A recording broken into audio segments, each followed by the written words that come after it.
ধন্যবাদ নৱাজ সাহেব। আজি আমি সঁচাকৈ ইয়াত উপস্থিত হৈ বিহুতে আহিবা বুলি আমাৰ এগৰাকী ইঞ্জিনিয়াৰ অভিযন্তা তেওঁৰ যি চিন্তাৰ পৰশ, তেওঁৰ যিটি কাব্য প্ৰতিভা, স্বপ্নালী বৰা হাজৰিকা বাইদেউৰ লিৰিচিষ্ট হিচাপে তেখেতে এই বিহুতে আহিবা বুলি যিটো গানৰ আমাক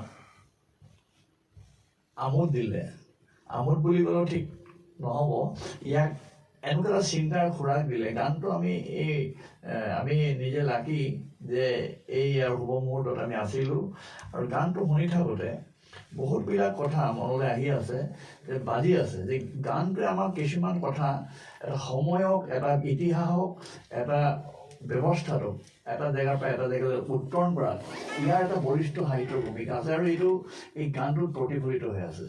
কাৰণ আমি এটা সময়ত পঢ়িছিলোঁ যে যোগ বিয়োগ চিনেমাৰ গানবিলাক চাকৰিৰ কথা আহিছিল, ইয়াতো একেটা কথা চাকৰিৰ কথা।